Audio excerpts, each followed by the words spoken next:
महाराज जी, नेत्रों के ब्रह्मचर्य को परिपक्व करने के लिए प्रारंभिक दशा किन किन सावधानी, ये बहुत चंचल हो रहे हैं सब में, सबसे नासाग्र ज्यादा दृष्टि रखनी चाहिए। बैठने पर नासाग्र दृष्टि रखनी चाहिए, चलने पर एक धनुष केवल। इतने में हमें पता है कि गाड़ी आ रही कि नहीं आ रही है, कौन आ रहा है कौन जा रहा है, बस इतना। ऐसे नहीं देखना चाहिए। जो चाहे आपन कल्याणा, सुजस सुमत शुभ गति शुभ नाना, सो परनार लीलार गोसाई, तजो चौथ के चंद किनाई। जो अपनी शुभ गति चाहता है, मंगल चाहता है, कल्याण चाहता है, वो माताओं बहनों की तरफ आंख मिलाए नहीं। ये दैवी शक्ति है, भगवान की निज शक्ति अंगभूता है, इनके चरणों की तरफ देखे। और अगर अपना कल्याण चाहता है तो चौथी के चंद्रमा को जैसे नहीं देखा जाता, ऐसे किसी स्त्री के मुख की तरफ ना देखे। गोस्वामी तुलसीदास जी कह रहे हैं, निभ्रष्ट होने में देर नहीं लगेगा, वो विपतित हो जाएगा, गलत आचरण वाला बन जाएगा।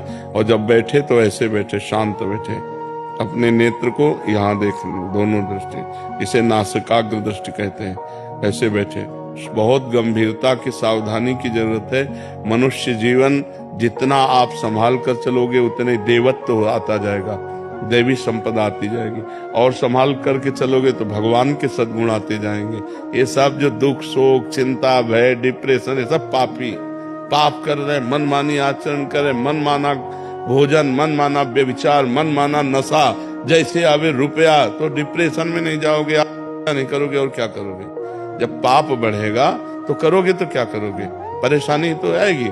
अभी धर्म से चलो, नहीं हमें रुपया नहीं चाहिए, जो मेरी मेहनत की कमाई का 100 रुपया है, हम उसकी नमक रोटी घर में खाएंगे जाके।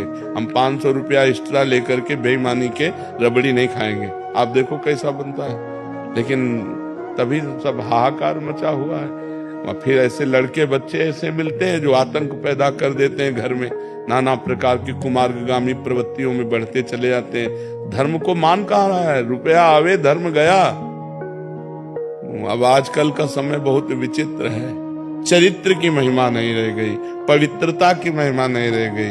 वो केवल धन मिले, केवल मनमानी आचरण हो, तो फिर इसीलिए दुख शोक चिंता भय यही सब पाप दिमाग में छाया हुआ। नहीं, मनुष्य जीवन आनंद के लिए मिला है। हर पल एक दिव्य पवित्रता, एक दिव्य आनंद, दूसरों को सुख पहुंचाना, निरंतर नाम जप करना, परोपकार करना, अभी आनंद आ जाए। लेकिन आनंद का मार्ग तो इधर चल, विपरीत रहे तो कैसे आनंद की प्राप्ति है।